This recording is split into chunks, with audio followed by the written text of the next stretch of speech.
gets dipped in gold. What's up, beautiful people? If you found your way to this video, I need you to know that that is not by mistake, and I'm very happy to see you here today. My name is Key, and this is SYB, the series, a collection of questions, conversations, and action steps that we are taking to change our life from the inside out.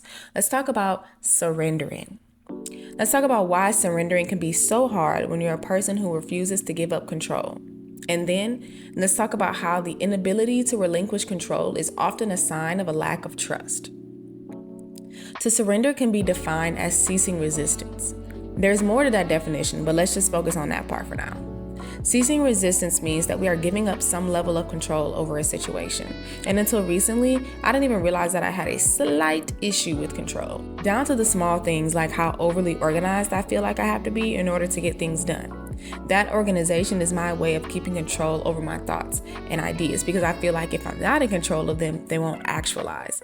And although part of that is true, right? Your goals do require you to do your part and meet them halfway. We must always remember that life is going to play out the way that it was destined to play out.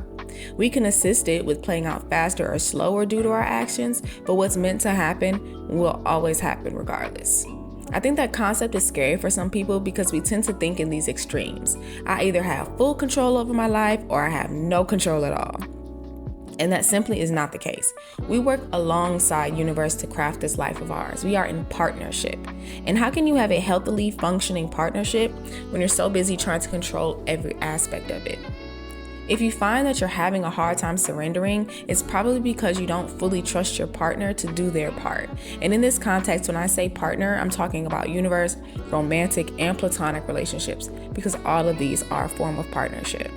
If you find that you're relinquishing too much control, it's probably because you don't fully trust yourself to do your part. So you'd rather put that burden on someone else or something else because it's easier than you making the decision and being wrong in the end. But the stronger relationship you have with yourself, the less you find yourself being wrong. The two ways I find myself being called to surrender are to push me closer to something or pull me away from something.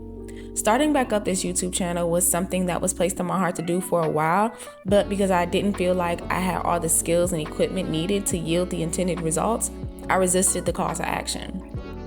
It wasn't until I got to a point of truly trusting the importance of what I had to say over what it looked like that I was able to surrender. On the flip side, there have been times when I was dealing with someone romantically, for an example, and the red flags were definitely there, but because I felt like my influence was powerful enough to change or control the situation, I stayed, hoping that my desired outcome would come.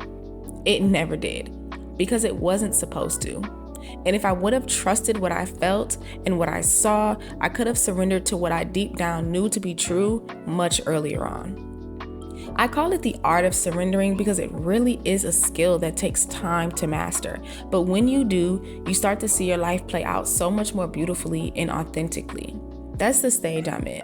Trusting myself fully to make the right decisions and trusting universe fully to guide me in the right direction. As always, I want to thank y'all for chopping it up with me, and I will see y'all in the next video.